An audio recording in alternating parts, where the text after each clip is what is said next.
आज हम बात करने वाले हैं मेनोपॉज के बारे में। और इसके लिए मुझे सीरियसली बहुत स्ट्रेंज फील होता है कि बहुत एजुकेटेड होने के बाद भी, बहुत बड़ी बड़ी फर्म्स में काम करने के बाद भी, the womens who think themselves they are self depend and they can talk about any matter, वो मेनोपॉज के बारे में बात ही नहीं करना चाहते। मतलब मेनोपॉज एक ऐसा टॉपिक होके रह गया है जिसके लिए many times women feel ashamed to talk about it. और आज इसी टैबू को तोड़ने के लिए हम बात करेंगे डॉक्टर मीनल से। तो चलिए चलते हैं डॉक्टर मीनल के पास। सबसे पहले तो I would like to thanks Meenal ma'am जो आज हमारे साथ हैं, जिनसे हम बात करेंगे मेनोपॉज के बारे में। मैम, मेनोपॉज एक ऐसा टॉपिक है जो ऑल ओवर द वर्ल्ड, मतलब सभी लेडीज़ इस फेज से गुजरती हैं, बट आप खांसी जुकाम की दवाई लेने को तैयार हो जाते हैं। व्हाट आई फील, जो मुझे अजीब बोलता है, लोग ना इसके बारे में बात करना चाहते हैं, ना इसके लिए डॉक्टर से मिलना चाहते हैं। मतलब हम इतने अनअवेयर क्यों हैं इस बारे में? देखिए, फीमेल्स हमेशा से ही फैमिली की रिस्पॉन्सिबिलिटी में इतना इन्वॉल्व हो जाती हैं कि उनकी अपनी हेल्थ हमेशा ही बैक सीट लेती है। उसमें ज़रूरी नहीं कि आप हाउस वाइफ हैं, अगर मैं प्रोफेशनल हूँ, कोई और स्पोर्ट्स पर्सन है, उसकी लाइफ में भी कुछ ना कुछ ऐसा ही होता है। तो इसलिए उन चीज़ों के बारे में उतना ध्यान नहीं दिया जाता, पर जबकि ये बहुत ही ध्यान देने वाली चीज़ है, क्योंकि आपके हार्मोन्स जो आपको एक एज तक सपोर्ट कर रहे थे, now they are waning, now they are going away. तो आपके हार्मोन्स आपके बॉडी का सारा संतुलन मेंटेन करते हैं, तो डेफिनेटली आपके बॉडी में कोई चेंजेस आने बिल्कुल ही स्वाभाविक है। मुझे भी ऐसा फील होता है कि after 40 we all are conscious about कि हमारी स्किन को प्रॉब्लम हो रही है या हमें वैसे प्रॉब्लम हो रही है, बट स्टिल हम we will take the some मतलब serums, we would like to try के एजिंग नाउ, बट जो हमारा मेनोपॉज की वजह से बॉडी ड्रेनिंग हो रहा होता है उसको हम सोचना ही नहीं चाहते उस पर। मतलब मैं अपने आप प्रैक्टिकल बताना चाहूँगी। मतलब जैसे मेरे 2-3 फ्रेंड्स थे और उन्होंने मुझे बोला जैसे महीने में मेरे को 2 बार ब्लीडिंग हो रही है या मुझे वीकनेस फील हो रही है, तो आई मतलब ट्राई टू कन्विंस देम कि आप डॉक्टर के पास जाओ, बट पता नहीं मुझे नहीं समझ में आया कि वो ये कहते हैं नहीं आई एम टेकिंग मल्टीविटामिन। और मैंने जब 3 महीने बाद सेम लेडी को देखा तो जैसे कहते हैं ना कि श्रिंक हो जाना, शी वाज लाइक दैट। तो हम इन चीज़ों को बदल कैसे सकते हैं? देखिए, इसका एक ही तरीका है कि अवेयरनेस। जैसे आज हम लोग ये पॉडकास्ट शूट कर रहे हैं तो आई एम श्योर जितने लोग इसको देखेंगे उनमें अवेयरनेस आएगी और वो अवेयरनेस फिर आगे स्प्रेड होती है। तो ये आजकल के टाइम का सोशल मीडिया का एक पॉजिटिव एस्पेक्ट है कि आप अपनी बात बहुत लोगों तक पहुंचा सकते हो। अदरवाइज मैं अपनी बात 1-to-1 अपने पेशेंट्स को, अपने क्लोज लोगों को ही पहुंचा सकती हूँ। हाँ, सेम आपके मीडियम से हम अपनी बात को बहुत लोगों तक पहुंचा सकते हैं। हाँ, एक्चुअली जब से मैंने मतलब अभी डॉक्टर लीजा हैं मैस्कोवेनी यूएस की, उन्होंने जैसे वो बहुत फेमस हो रही हैं, she is the only doctor जिन्होंने मेनोपॉज के लिए रिसर्च की। और वो भी इसलिए की क्योंकि जैसा कि हम सबको पता है कि अल्जाइमर होने के चांसेस होते हैं, तो उनकी फैमिली में अल्जाइमर था। फिर उन्हें ऐसा लगा कि कहीं मुझे ना अल्जाइमर हो जाए, ये जेनेटिकली ना हो, तो उस वजह से उन्होंने मतलब she was in this field, उन्होंने वो रिसर्च की। तो मैंने जैसे उस रिसर्च में उन्होंने एक स्कैन भी दिखाया ब्रेन का कि जो मैन एजिंग होती है ब्रेन की और वुमेन की ब्रेन एजिंग जो होती है वो वुमेन्स की ज़्यादा तेज होती है ड्यूरिंग मेनोपॉज। मतलब ऐसा क्यों होता है? देखिए, मेल्स में क्या है, एग्जैक्टली एक मेनोपॉज जैसा वर्ड नहीं जुड़ा हुआ। तो ऐसा नहीं है कि उनके टेस्टोस्टेरोन इस पर्टिकुलर एज तक वर्क आ रहे हैं, अब 1-2 साल के बाद वो उतना वर्क नहीं करेंगे, दे विल वेन। डिक्लाइन उनमें भी हो सकता है, but it will be a very gradual thing. Females में आपके मेनोपॉज के आसपास चेंजेस आने शुरू हो जाते हैं। जैसे आपका जब पीरियड्स होता है आपको थोड़ा सा लो फील होता है उस टाइम पे, राइट? क्योंकि आपके हार्मोन्स थोड़ा सा डिप लेते हैं। Literally we fight with ourself, हमारा ब्रेन हमसे लड़ता है। मतलब जो चीज़ें हमारी लाइफ में कहीं पास्ट में दब गई होती हैं, मुझे सीरियसली समझ में नहीं आता। इट्स मतलब जैसे होता है ना कि वो डेज आते ही वो हम पे एकदम अटैक करते हैं, they try to resurface। ऐसा फील हो, मतलब लगता है कि नहीं नेक्स्ट मंथ, मतलब मैं तो सीरियसली ऐसा डिसाइड करती हूँ कि नहीं next month I will try my best, but वो अटैक करते ही हैं। That is beyond my control because it is your hormones, it's not you. It's important to remember that. तो सिमिलरली जब आप मेनोपॉज के फेज से जा रहे हैं, वो तो एक बहुत छोटा डिप था और वो वापस रीसरफेस भी हो जाएगा।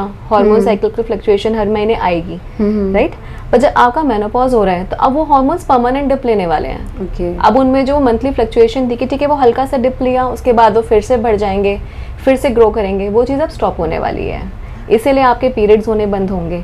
तो आपके हॉर्मोन्स आपके बॉडी के हर ऑर्गन को अफेक्ट करते हैं, लाइक आपने कहा brain, similarly our heart, our vessels, our endocrine system as a whole, हर चीज़ को अफेक्ट करते हैं। हाँ, जैसे एक वर्ड भी उन्होंने यूज़ किया है न्यूरो एंडोक्राइन करके मेनोपॉज के लिए, क्योंकि अब से पहले हमें ये लगता था कि सिर्फ यूट्रस में हो रहा है, यूट्रस कॉन्ट्रैक्ट कर रहा है, ठीक है, हमारे पीरियड्स बंद हो रहे हैं। एक मैम ये भी एक मिथ फैला हुआ है जिसकी वजह से शायद लेडीज बात करना नहीं चाहती, और टू बी वेरी फ्रैंक जो फैमिली मेंबर्स होते हैं उनको मतलब नील पता होता है। मेरे को कई बार लगता है people are there, degree holder हैं, बड़ी बड़ी पोस्ट पे हैं, and family was sitting there and the woman is complaining कि मुझे अचानक ठंड लग रही है। मतलब उन्हें आज की डेट में एक पर्टिकुलर जो इनके लिए टर्म्स यूज होती हैं लाइक हॉट फ्लैश, चिलिंग, तो उन्हें वो टर्म्स तक नहीं पता होती, जबकि मुझे ये लगता है कि दे आर मतलब हमें पहले तो ऐसा एज्यूम किया जाता है ना, the womens who are the housewife they are not conscious about their health, वो अपनी परवाह नहीं करती हैं, but the women going outside और they are doing something well, मतलब एक वर्किंग वुमेन के कंपैरिजन में ये कहा जाता है कि उनको ज़्यादा नॉलेज होती है, वो ज़्यादा कॉन्शियस होती है। बट एट दिस मैटर जब हमारे शरीर के साथ इतना कुछ बीत रहा होता है, मतलब हमें कोल्ड हो जाता है तो हम चाहेंगे कि हम डॉक्टर के चले जाएं, we will take the message, लेकिन अभी भी हम ट्रेडिशनल तरीके से एक दूसरे को बताएंगे, वो बोलेगा नहीं भाई ठीक है, ये तेरा मेनोपॉज शुरू हो गया, ये ऐसे ही हो जाएगा। बट मैम कहाँ पर डिफ्रेंशिएट करें कि कैसे हमारा मेनोपॉज अब शुरू हो गया? कई बार ऐसा होता है कि कुछ यूट्राइन प्रॉब्लम की वजह से भी आपको मंथ में 2 बार पीरियड आ जाते हैं, तो ये सारा डिफरेंट, और क्या एज होती है, कितने टाइम तक चलता है ये? देखिए, मेनोपॉज की जो एज है वो कोई फिक्स नहीं है। मेनोपॉज की एज अगर मैं इंडियन वुमेन के बारे में बात करूं तो रफली 47 से 52 के समवेयर। अब वो आपकी अपनी फैमिली पे भी डिपेंड कर सकता है। अगर आपकी मदर को, सिस्टर्स को जल्दी मेनोपॉज हुआ या लेट हुआ तो आपका ये पैटर्न थोड़ा बहुत उसके साथ वेरी कर सकता है। और भी फैक्टर्स होते हैं इसके। तो अगर सिम्टम्स आपके एज भी उस तरफ में जा रही है, प्लस आपको चीज़ें साथ में आ रही हैं, जैसे कि आपको समझ में आने लगेगा कि आपको एकदम से गर्मी के तेज लहरें आ रही हैं।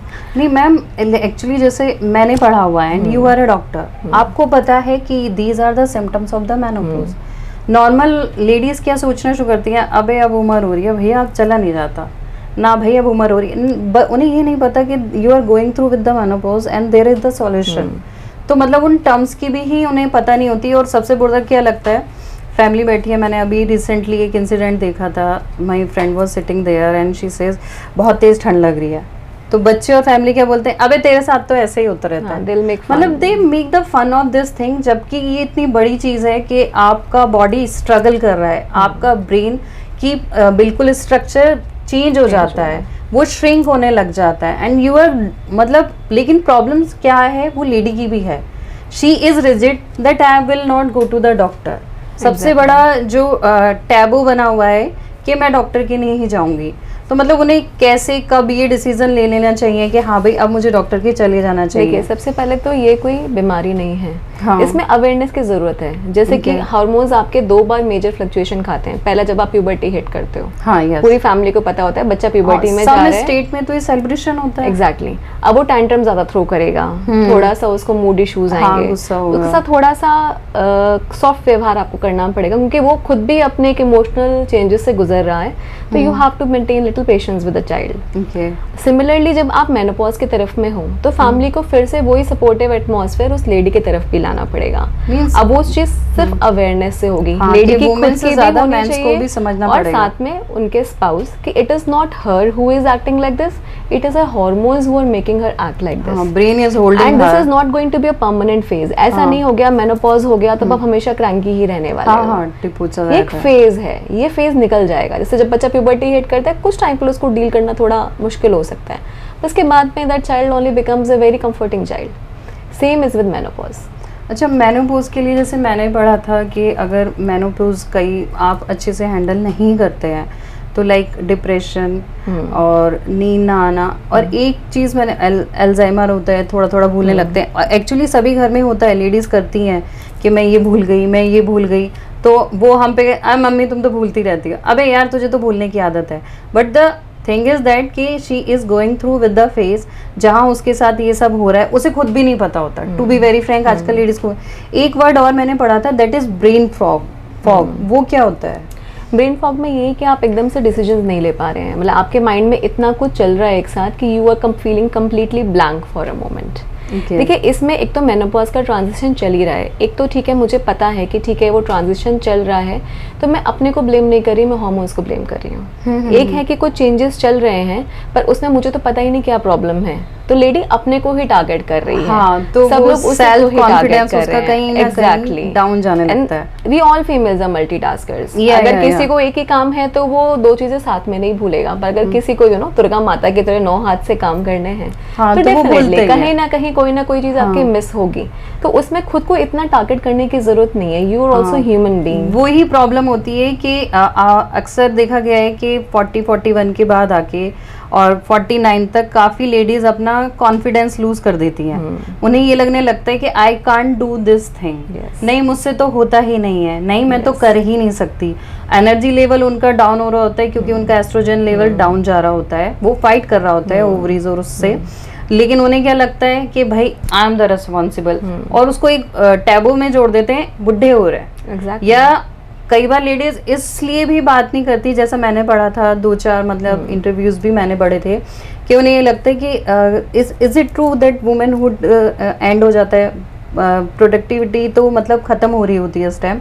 तो उसमें एक वर्ड था कि ऐसा है कि वुमेनहुड नहीं एंड होता, तो मतलब ये क्या मैटर होता है? जैसे देखिए मतलब हाइड करने का रीजन मुझे लिटरली समझ नहीं से आता। मतलब है कि the ability to produce child, okay, वो definitely it is going to wane when once attains menopause. But as a women, as a womanhood, आप तो वही हैं, आपकी पर्सनालिटी तो वही है। और देखिए हर डिकेड में आपके पर्सनालिटी में कुछ चेंजेस आते हैं। ओके, उनसे डरने की या उनसे मतलब शाई फील करने की जरूरत नहीं है। You need to embrace the changes. या The grace which a 50-year holds, maybe the 20-year-old doesn't hold. या The grace which a 60 years old, maybe the 40 years doesn't hold. Sure. और तो हर डिकेड की अपनी एक अलग ब्यूटी है, उसके अपने भी कुछ चैलेंजेस हैं, पर अगेन अगर आप अवेयर रहते हैं तो आप टाइमली ट्रीटमेंट ले सकते हैं। पर्पस ये कि सफ़र नहीं करना है। हाँ, मेन कंसर्न ये है कि सफ़र नहीं करना है। मतलब मैंने लेडीज़ को देखा है कि भाई दे आर सेइंग कि बहुत ज़्यादा ब्लीडिंग हो रही है, बहुत ज़्यादा क्लॉटिंग हो रही है, बट वो उसको वहीं मतलब घर में रह के उसको 5 दिन 7 दिन टॉलरेट करेंगी, और ये होप कर बना लेती है दिमाग में कि नहीं यार शायद नेक्स्ट मंथ तक सही हो जाएगा। But when you are facing something, और मैंने अपने पर्सनल एक्सपीरियंस से भी कि इसमें पेन बहुत ज़्यादा बढ़ जाता है, तो उसमें भी कोई उनसे बोलो पेन के लिए, हाँ भाई मैंने तो रैंडमली खाने से क्या वो नुकसान नहीं करेगा? बिल्कुल नुकसान करता है। अगर आप रैंडमली पेन किलर्स खा रहे हैं, 2 नुकसान हैं।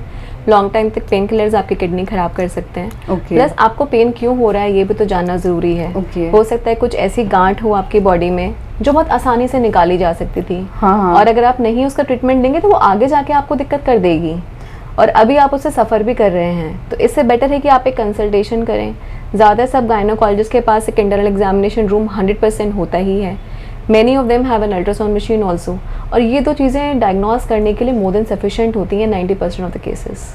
मैम अभी किस एज में शुरू हो जाता है? जैसे कहते हैं ना, अब तो फिर भी थोड़ा जल्दी शुरू हो जाती है मेनोपॉज। हाँ, देखिए मेनोपॉज की जो स्टैंडर्ड एज है वो तो वही है 47, पर अब जो नई जनरेशन आ रही है, मतलब जो बच्चे अब 20s में हैं, 25 में, 28 में हैं, उनमें मुझे ऐसा लगता है कि शायद मेनोपॉज जल्दी आएगा, क्योंकि उनका हम अभी भी अगर ओवेरियन फंक्शन टेस्ट कराते हैं, लाइक वो कंसीव नहीं कर पा रहे हैं, तो बिकॉज ऑफ लाइफस्टाइल और पोल्यूशन कांट से एग्जैक्टली उनका ओवेरियन रिजर्व अभी से भी कम आना शुरू हो गया है। मैम जैसे मेरे केस में ये था कि मुझे 40-41 में ही प्री मोनोपोज के सिस्टम शुरू हो गया, सिम्टम्स। ये बहुत लंबा टाइम लेता है खत्म होने में, लेकिन सिम्टम्स मुझे उसी में शुरू हो गए थे, और काफी टाइम तक मैं भी ये सोचती रही कि मुझे शायद रसोली होगी। I went to that doctor. अच्छा, हार्मोन्स लेते हैं तो वो फिर एक दिमाग में मिथ बना देते हैं, if you will take the hormones, उसमें स्टेरॉइड्स होते हैं, वो आपकी बॉडी को बेकार कर देंगे। ये मिथ है या मतलब what is the reality behind it? सबसे पहले कोई भी डॉक्टर आपको रैंडमली कोई भी मेडिकेशंस नहीं देगा। मेडिकेशंस आपको तभी दी जाती है जब उनका फायदा आपको होने वाले नुकसान से कहीं ज्यादा है। हाँ, जैसे अगर किसी को महीने में 2 बार पीरियड हो रहे हैं तो ब्लड लॉस होने से ब्लीडिंग हो रही है कि आप 6 हीमोग्लोबिन में हॉस्पिटलाइज हो रहे हैं, अपने हार्ट को, अपनी जान को भी खतरे में डाल रहे हैं। इससे बेटर है मेडिकेशन देखिए सिर्फ उतने टाइम तक दी जाती है जितने टाइम में आपकी बॉडी खुद को रिकवर ना कर ले। कोई भी डॉक्टर आपको बहुत लंबे टाइम तक मेडिकेशंस पर नहीं डालेगा। And then definitely there are certain medications, आजकल तो इतना एडवांसमेंट हो चुका है मेडिकेशंस में, बहुत लो डोज मेडिकेशंस आ चुकी हैं, और उनकी सेफ्टी प्रोफाइल बहुत लंबे लंबे ट्रायल्स के बाद जाके एस्टैब्लिश की जाती हैं। और पेशेंट को पूरा एग्जामिन करके कि उसमें कोई ऐसा रिस्क फैक्टर नहीं है जिसमें हम उन मेडिकेशंस को नहीं देना चाहिए, ये सब कम्प्लीटली एग्जामिन करके थोरली चेक करके तभी कोई मेडिकेशन दी जाती है। तो इसमें इसको डर है नहीं। देखिए अगर आप हर मेडिसिन को गूगल करेंगे या हर चीज के साइड इफेक्ट का यूट्यूब देखेंगे, आजकल तो मैम चैट जीपीटी भी चल गया है, वो दूसरा डॉक्टर बन गया है। Negativity sells like hotcakes. आप कोई भी नेगेटिव न्यूज से ज्यादा अट्रैक्ट होते हो, आपकी टीआरपी ज्यादा बढ़ेगी, वो आपके ब्रेन पे ज्यादा जल्दी इंपैक्ट करता है। नेगेटिव डाली है, राइट। तो जब आप नॉन मेडिकल सोर्सेज से मेडिकल जानकारी जानना चाहेंगे तो वो अक्सर आप भ्रमित हो जाएंगे। मेरे पास ऐसे कितने पेशेंट हैं जिनको बिल्कुल नॉर्मल फाइंडिंग्स होती हैं, लाइक जैसे मुहासे होते हैं, बच्चेदानी के मुंह पे भी सिस्ट बन जाती है, नेबोथियन सिस्ट, उससे आपको कोई नुकसान नहीं है और वो एक बार आपके अल्ट्रासाउंड में एग्जामिनेशन में आ गए, वो हमेशा आएंगे। कपल्स लिटरली पूरी रात रो के गूगल करके and they are holding hands when they are sitting before me. हाँ, उनको लगता है उसे कैंसर हो गया है। हाँ मैम ऐसा होता है। Exactly. Once you read the symptoms, you जो मैच नहीं भी हो रहे होंगे, you start to match। हाँ मेरे साथ ऐसा हो रहा है। आजकल ये मतलब ये जो गूगल डॉक्टर और जीपीटी डॉक्टर चला हुआ है। अच्छा डॉक्टर के पास आए, उससे 10 मिनट ले, वो आपको क्लैरिफाई ये बेवकूफी हमने भी किया मैम। मतलब छोटा सा सिम्टम्स है अगर पढ़ो तो वो सीधा कैंसर पे पहुंचा देता है। देन आई रियलाइज कि भैया ये तो हर बात पे कैंसर कर रहा है। एग्जैक्टली। क्योंकि नॉर्मल भी हो सकती हैं चीजें। अच्छा एक मिथ और है, जैसे कभी लेडीज को बहुत ज्यादा ब्लीडिंग हो रही होती है, क्लोटिंग भी बहुत ज्यादा है, अगर आप किसी फ्रेंड से डिस्कस करते हैं, अगर कोई ठीक है नॉलेजेबल हुई तो वो आपको बोल देगी कि ठीक है भाई you should go to the doctor and you should take the advice. हालांकि वो भी लेना नहीं चाहते हैं डॉक्टर। मुझे सच में फील लाइक कि you are ready to spend 15-20,000 in a dress, on a मतलब nail polish, skin care, but doctor के जाने के नाम पे मुझे समझ में नहीं आता कि why they step back for that.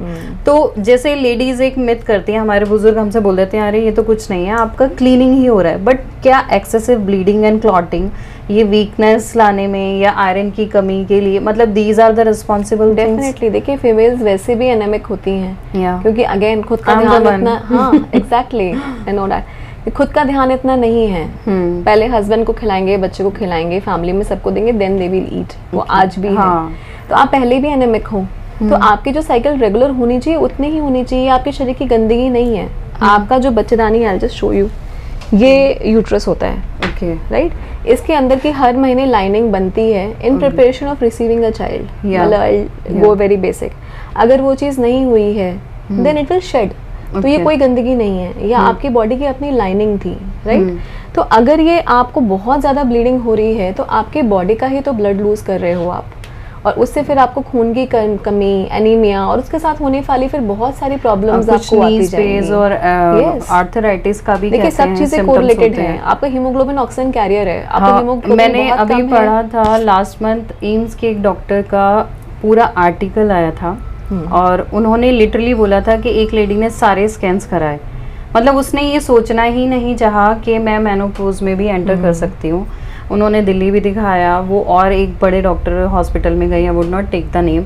Then she went to Gangaram में जब वो पहुंची तो डॉक्टर ने उनको सिंपल बोला कि आपकी एज क्या है। उन्होंने बोला, उनको क्या था कि मेरा एनर्जी लेवल डाउन जा रहा है, मुझे सांस फूल रही है, मुझे नीज में पेन है। तो उन्होंने बोला कि आप कुछ मत कीजिए, मेनोपॉज के टाइम में जो आप नॉर्मल टेस्ट होते हैं लाइक हीमोग्लोबिन का टेस्ट है, विटामिन D3 के और सारे मल्टीविटामिन के टेस्ट हैं, आप वो कराइए। और उनका मेनोपॉज से रिलेटेड जो टेस्ट करे गए तो सिर्फ सिंपल इतना प्रॉब्लम था कि you are entered in your menopause, इसीलिए आपकी बॉडी को इतनी थकान फील हो रही है। मतलब हम बहुत बड़ा सोचने को तैयार हैं पर इसको एक्सेप्ट करने को तैयार नहीं है कि यार बस इट्स ओके यार, ठीक है आप छोटे थे तो बड़े भी हुए हैं, फिर यंग भी हुए हैं, तो एजिंग हो रही है, जब स्किन की भी हो रही है, बालों की भी हो रही है, तो ठीक है इसकी भी होगी, और हम उसे एक्सेप्ट नहीं करना चाहते, बोलना नहीं चाहते, उसके बारे में बात नहीं करना चाहते। बहुत बुरे से हॉट फ्लैशेस होते हैं। अच्छा जैसे ये हॉट फ्लैशेस होते हैं, मतलब उस टाइम में ऐसा लगता है like you are burning so hard, तो क्या करना चाहिए जो हमें थोड़ा सा कूल डाउन सा फील हो? देखिए अगर हॉट फ्लैशेस आपको हो रहे हैं तो इसका एक सीक्वेंस होता है। लाइक आप अपनी हेल्प कैसे कर सकते हैं? अगर सिर्फ अपनी हेल्प करने before going to a doctor, आपको रेगुलर एक्सरसाइज जरूर करनी चाहिए। It might not be very strenuous exercise, और ये देखिए सबसे अच्छा फायदा तब है जब एक्सरसाइज आपके लाइफ का पार्ट शुरू से रही हो। तो आपको कोई भी चेंजेस कम परेशान करते हैं। तो light yoga, meditation exercises, breathing exercises, you know, just taking deep breath during the time, that can also be very effective. Some people prefer keeping a very small fan in their purse or on the table, so at that time they can feel comfortable. क्योंकि कुछ minutes के लिए आता है ये, हाँ, कुछ minutes के लिए आता है, उसके बाद एकदम बॉडी चिल सी हो जाती है। आपको अगर वो डिस्कम्फर्टिंग लग रहा है, अगर आपको दिन में 1-2 बार है और आप कंफर्टेबल हैं, इट्स ओके। पर अगर ज़्यादा है, आपके डे लाइफ को इफेक्ट कर रहा है, आपको उससे परेशानी हो रही है, then medical help can be taken. अब मेडिकल हेल्प ऐसा नहीं है कि डॉक्टर शुरू में सीधे आपको हार्मोन्स दे देंगे, पहले वो हम नॉन हार्मोनल थेरेपी पे भी जाते हैं, विच इज कंपैरेटिवली सिंपल। उसमें भी कुछ मेडिकेशंस होती हैं which are not exactly hormones, but they can help you. और अगर उससे भी रिलीफ नहीं मिलता, then they are low dose HRT, hormone replacement therapy also, which can be taken. And ये सब चीजें पूरी निगरानी में दी जाती हैं, सेफ होती हैं। लोगों के मन में इस चीज को लेके भी बहुत भ्रांति है, मतलब मिथ बिना डॉक्टर के अपने आप ही फैला देते हैं, नहीं भाई उसमें स्टेरॉइड है, आपकी बॉडी फूलने लग जाएगी, आपको आगे जाके नुकसान हो जाएगा। जैसे मैंने भी सुने आपकी बॉडी के जो नेचुरल हार्मोन्स हैं वो भी तो स्टेरॉइड्स ही हैं। हाँ, वो भी स्टेरॉइड्स है ना। तो ऐसे स्टेरॉइड्स नहीं दिए जाते आपको कि जो आपकी बॉडी को खराब कर देंगे। जो आपकी बॉडी में नेचुरली प्रोड्यूस हो रहे थे, अब वो नहीं है, तो आपको परेशानी हो रही है। तो उन्हीं की ही वो एब्सेंट है, मैं मेरे को एनर्जी लेवल लो जा रहा है, मैं चल रही हूँ, मुझे सांस फूल रहा है, मुझे नीज पेन हो रहे हैं, या मुझे ऐसा लग रहा है नहीं I am not able to get up. जब मैं यहाँ आई थी तो मेरे साथ ये था कि मुझे मंथ में 2 बार हो रहे थे, और लिटरली मेरी कंडीशन ये हो गई थी कि मैं उठने लायक नहीं थी। So how are you now? हाँ, नहीं, I'm fine now. I'm doing gym, I'm doing yoga, I'm doing handstand now. Yeah, that's I'm growing. great. Now I'm growing and I'm growing. मतलब एक होता है कि आप एज बढ़ रही है, बट एक होता है you grow with that. But I'm the person who is growing. मतलब अगर आप उसको अच्छे से हैंडल करेंगे तो मुझे समझ में आता है कि उल्टा आपका confidence, see I'm doing my work very well and starting it again. In fact, this is a very beautiful transition in your life. Yeah, if you take it in a proper way. अच्छा ma'am, एक चीज़ और है, जैसे काफ़ी लोगों की मतलब proper term मुझे याद नहीं है, जैसे यूट्रस रिमूव हो जाता है किसी भी बीमारी की वजह से, और जैसे हमें तो टाइम मिलता है जिनका मेनोपॉज होता है कि भाई 5 से 7 साल में आपका ब्रेन और वो धीरे धीरे आप उसको स्ट्रॉन्ग कर सकते हैं, बट जिनका एकदम से रिमूव हो जाता है, तो जैसा मैंने पढ़ा था इन्हीं का, डॉक्टर लीजा रे का, उनको अल्जाइमर के चांसेस ज़्यादा होते हैं। लेकिन मतलब मेरे अपने पर्सनल थॉट से ये है कि भाई उनको तो वो प्रॉब्लम सॉल्व झेलनी नहीं पड़ी, कि ब्रेन भी स्ट्रगल कर रहा था, बॉडी भी, तो फिर उनको ज़्यादा प्रॉब्लम क्यों होती है? देखिए, ये होता है हिस्टेक्टमी, पहले तो यूट्रस निकालने का मतलब ये नहीं है कि पेशेंट के हार्मोन्स खत्म हो जाएंगे, वो तब खत्म होंगे या तब वेन ऑफ होंगे जब पेशेंट की ओवरीज भी निकलेंगे। हाँ, किसी केस में पूरा भी हो जाता है। तो अगर कंप्लीट हिस्टेक्टमी हुई है जिसमें दोनों ओवरीज भी निकाल दी गई हैं, तो उसमें अगर पेशेंट की एज यंग है, पेशेंट इज नियर 40, अभी उसकी मेनोपॉज की एज नहीं आई थी, तो उनको हम HRT देते हैं, हार्मोन रिप्लेसमेंट थेरेपी दी जाती है। कितने टाइम तक चलता है? वो ideally tell your age of normal menopause, मतलब वो 47-48 की तरह दी जा सकती है। अच्छा। अब वो देखिए, वो एग्जैक्टली बाहर से स्टेरॉइड लेना नहीं है, बाहर से हार्मोन लेना नहीं है, क्योंकि आपकी बॉडी एक्चुअली प्रोड्यूस करती है, but because of some condition it has been stop हो गया है। तो आपके वो हार्मोन्स बहुत लो डोज में, कि आपकी बॉडी को साइड इफेक्ट नहीं हो पर आपकी बॉडी को उसका फायदा मिलता रहे, तो वो उतनी एज तक दे दिए जाते हैं। मैम, ये सबके साथ मतलब इक्वली रिएक्ट करती है मेडिसिन, या बॉडी टू बॉडी वेरी करती है? बॉडी टू, देखिए कोई भी मेडिकेशन, चाहे पैरासीटामोल भी लेंगे, 2 लोगों पर फर्क थोड़ा सा डिफरेंट हो सकता है, बट बाय एंड लार्ज अगर वो कैलकुलेटेड डोज में आपको दी गई है तो वो हेल्प करती है। और उसको लेने के बहुत सारे तरीके हैं, ऐसा नहीं कि आपको पिल ही पॉपअप करनी है। आजकल तो लोशंस के फॉर्म में आ गया है, जैसे आप मॉइस्चराइजर लगाते हो, आपने अपनी आर्म पर 2 पम्प्स लगाए एंड यू आर डन।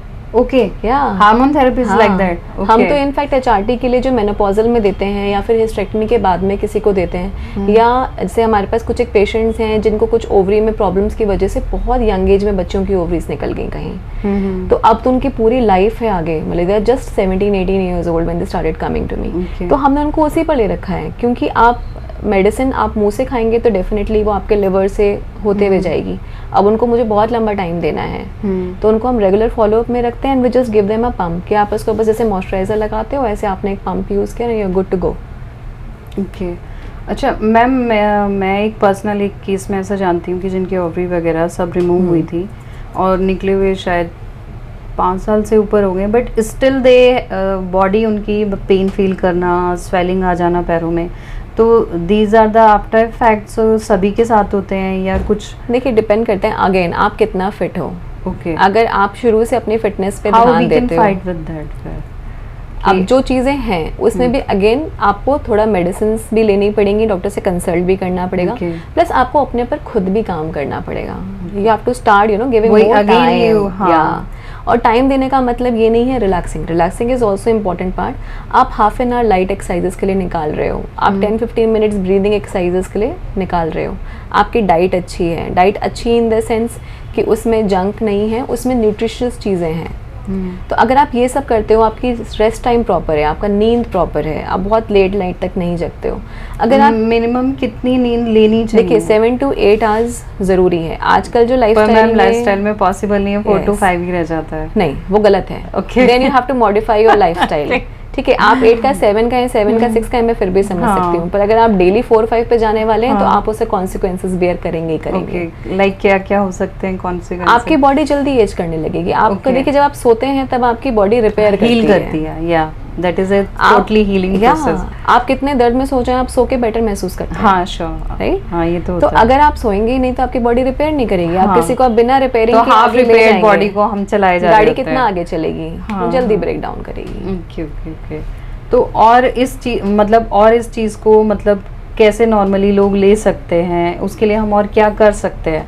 मतलब ये तो है टैबू है आज भी लेडीज को, अब भी मैं बोलूंगी भी किसी को, मैं बोलती हूँ, मेरा शौक है कि मैं चाहती हूँ अगर मेरा कोई जानकार है मुझे कह रहा है तो मैं ऑलवेज रिकमेंड करती हूँ कि go to the doctor. But denial stage से कैसे निकल सकते हैं?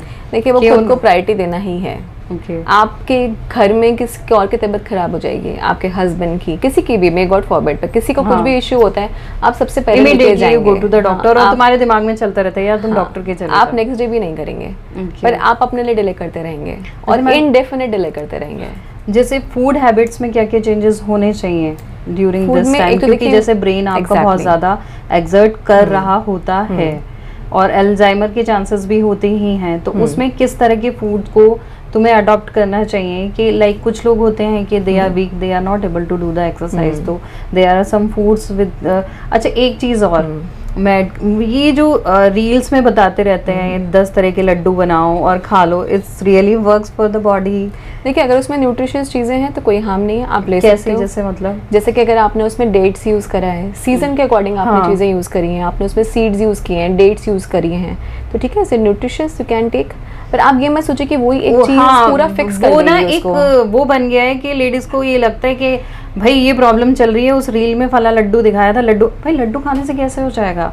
Your brain is struggling, your body is struggling, your body is bleeding, clotting is there, सब कुछ हो रहा है और एक लड्डू से आप कैसे उसको रिकवर कर लेंगे? मुझे भी सीरियसली समझ में नहीं आता है। तो मैं लिटरली चाहूंगी ये आस्क टू द पीपल कि अगर लड्डू से नहीं भाई, you should go to the doctor.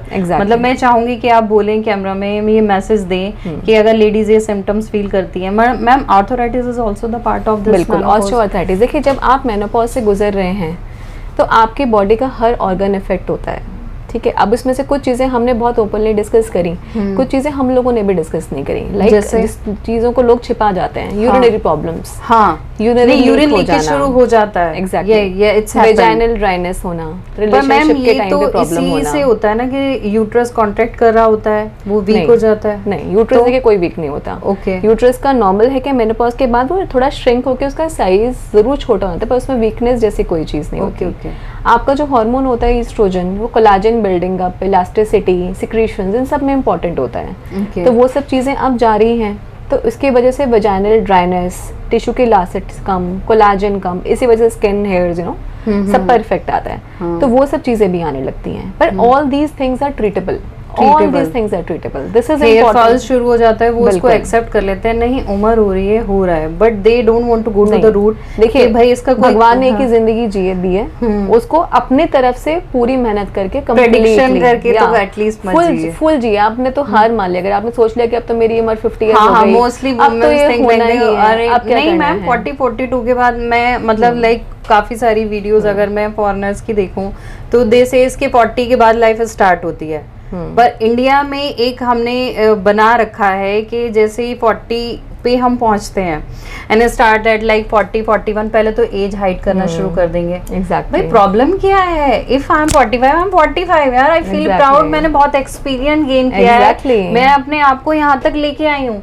But the thing is that कि वो अपने आप को इंफीरियर फील करना शुरू कर देंगे, ठीक है स्किन एजिंग हो रही है, ये एक प्रोसेस है, God has make the things like this, और ये मेरे साथ नहीं है, सबके साथ होगा। Each and every one is standing with me, behind me, front and में, they will feel all the, मतलब सभी को यही सब फेस करना है, बट उसे एक्सेप्ट करना बहुत मुश्किल है आज के लिए, मतलब नहीं कर पाते। फेस के लिए आप ले रहे हैं, मतलब फेस पे बोटॉक्स लेने में आजकल प्रॉब्लम नहीं है, आपको लग रहा है कि ठीक है प्रॉब्लम हेयर्स में हो गई, ट्रांसप्लांट के लिए चले जाएंगे, बट फिर वहीं घूम फिर के जब आपके घुटनों में दर्द हो रहा है, आपको चलने में प्रॉब्लम हो रही है, आप, मैंने देखा है, मतलब they belongs to good family, और उठ रहे हैं वो ऐसे करके उठ रहे हैं, वो क्या मान लेंगे हम तो बुढ़े हो रहे हैं। भाई 41 में आप कैसे बुढ़े हो जाएंगे? बिल्कुल। There are the people who are doing very well, कुछ एथलीट्स को जाके देखो, आप प्लेयर्स को जाके देखो, लेकिन अब मुझे डॉक्टर के जाना चाहिए। तो आपकी साइकिल में शिफ्ट आना शुरू हो जाता है, ये सबसे पहले है। कुछ लोगों को जल्दी आना शुरू हो जाता है, उसके बाद में फिर वो बहुत डिले करके आ सकते हैं। अगर आपको डिले करके आ रहे हैं और बहुत कम आ रहे हैं तो हो सकता है कोई प्रॉब्लम नहीं हो, पर कुछ लोगों को डिले करके आते हैं फिर बहुत हैवी आते हैं, then it is not the right thing. Okay okay, वो ये सोचते हैं कि हमारे 2 महीने नहीं, ये मैंने भी नॉर्मली घर में सुना है कि जैसे अगर 15 दिन 20 दिन ऊपर गए, अच्छा ठीक है सफाई हो रही है, नहीं डिले देर होके आएंगे तो ज्यादा होंगे। आपकी जैसे मैंने यूट्रस में दिखाया, एंडोमेट्रियल लाइनिंग होती है जो शेड होती है, अगर आपके 2 महीने 3 महीने के बाद पीरियड जा रहा बहुत हैवी है, इसका मतलब आपकी एंडोमेट्रियम लाइनिंग में चेंजेस आए ही नहीं हॉर्मोन्स के, वो बढ़ती ही जा रही है। लाइक इतनी बढ़नी चाहिए तो वो इतनी ही बढ़ गई है। मतलब ये लाइनिंग क्या होती है? हर महीने आपका जो यूट्रस है वो अपने को प्रिपेयर करता है एंडोमेट्रियल लाइनिंग बढ़ा के प्रेगनेंसी के लिए, कि अंडा आएगा और प्रेगनेंसी होगी, भ्रूण तो मैं उसको रिसीव करूंगा, मतलब ये एक बेसिक वो है कि उसको जगह दूंगा। अब हर महीने तो कंसीव नहीं कर रहे, तो हर महीने वो लाइनिंग बढ़ती है, वो शेड हो जाती है, हर लाइनिंग बढ़ती है, शेड हो जाती है। This is what is the menstrual cycle, like prepare होता है और वो ब्रेक हो जाता है। तो अगर आपको 2-3 महीने तक पीरियड्स हुए ही नहीं और फिर बहुत लंबे और बहुत हैवी चल रहे हैं, इसका मतलब आपकी जो लाइनिंग है वो ज़्यादा ग्रो कर रही है। ये फिर आगे जाके यूट्रस में एबनॉर्मल चेंजेस भी प्रोड्यूस कर सकती है। तो अगर आपको कोई भी चीज़ आपके नॉर्म से डिफरेंट लग रही है, then it is better you don't decide, क्योंकि आप उस चीज़ के लिए क्वालिफाइड नहीं है। Better go to the qualified person who is trained in this particular aspect only. वो आपको खुद ही बता देंगे कि ठीक है ये आपके, अब हम हर पेशेंट को थोड़ी मेडिकेशन देते हैं। अगर मान लीजिए किसी में हमें लगता है कि ठीक है साइकिल थोड़ा बहुत आगे पीछे है, but it is perfectly fine for that particular person, evaluation के बाद तो हम उसे सिर्फ फॉलोअप में रख सकते हैं। We need not give any medications. पर कोई ऐसी चीज़ है जो आपको आगे जाके प्रॉब्लम करेगी तो उसको तो फिर मेडिकेशन देना ज़रूरी है, and you can be good. अच्छा, कुछ लेडीज़ को शुरू से ही ऐसा रहता है कि बहुत कम ब्लीडिंग हो रही होती है, और जैसे वो कम ही में चलती रहती हैं, तो ऐसा भी चांसेस है कि उनमें भी किसी तरह के इन्फेक्शन या किसी चीज़ का प्रॉब्लम हो सकता है? देखिए वो तो जिस समय उनको होना शुरू हुआ, अगर ये शुरू से ही ऐसा है तो ठीक है, उनका अपना परसेप्शन भी हो सकता है। पर किसी को हमेशा ठीक चल रहे थे, अब एकदम से कम होना शुरू हो गए हैं, तो वो डेफिनेटली अंदर कोई इन्फेक्शन, कोई जाला, जैसे इंडिया में तो टीबी भी बहुत कॉमन है, जेनेटल ऑर्गन्स की भी टीबी हो जाती है, यूट्रस की, इन सब की, तो उन सब के लिए इवैल्यूएशन ज़रूरी है टाइमली। अच्छा मैम, एक चीज़ और, जैसे पहले हम अपने सराउंडिंग्स में इतना ओवरी रिमूवल और के केसेस नहीं सुनते थे, बट ग्रेजुअली कुछ स्टेट में लाइक आंध्रा में और 1-2 में मैंने और पढ़ा था, ये इंक्रीज हो रहे हैं। और 1-2 कुछ केसेस ऐसे हैं जैसे 15-15 साल के बच्चों के भी हो गए, तो उनको कैसे इन्फेक्शन हो सकता है? मतलब ऐसा कैसा इन्फेक्शन हो सकता है कि अब ये इतनी अर्ली एज में भी कभी कभी रिमूव करने पड़ जाते हैं? देखिए इतनी अर्ली एज में तो बहुत ही कोई रेयर केस होगा जिसमें कि रिमूव करते हैं, क्योंकि इतनी अर्ली एज में तो ना तो एक तो पहली बात इस तरह के इन्फेक्शंस भी नहीं होते, क्योंकि बच्चे सेक्सुअली एक्टिव नहीं हो सकता है, तो फिर वो इन्फेक्शन कैसे आएगा? उनकी बॉडी में कम चांसेस हैं बहुत, पर ये बहुत रेयर केसेस हैं, मतलब ये तो फिर एक अलग ही सब्जेक्ट है। पर अदरवाइज किसी यंग को अगर प्रॉब्लम हो रहा है तो फिर डेफिनेटली उसको दिखाना चाहिए। अगर कुछ भी उसको लगता है कि अब नॉर्मल डिस्चार्ज है, अब नॉर्मल ब्लीडिंग है, पेट में नीचे दर्द रहता है, तो इन सब के लिए इवैल्यूएशन कराना चाहिए। क्योंकि अगर आपको ये सिम्टम्स हो रहे हैं, अब चाहे अनमैरिड भी हैं या आप अभी प्लान नहीं कर रहे हैं प्रेगनेंसी, आप मैरिड हैं, कम टाइम हुआ है, पर ये सब चीज़ें पीआईडी का सूचक हो सकते हैं। अब वो अगर आप उसका ट्रीटमेंट नहीं लें तो आगे जाके ट्यूब्स ब्लॉक करके इनफर्टिलिटी भी कॉज कर सकता है।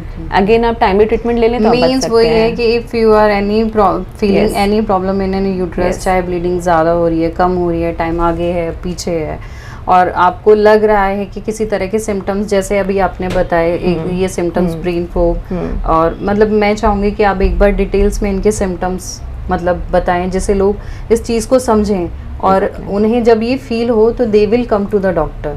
देखिए सबसे पहले तो यू आर नॉट अलोन।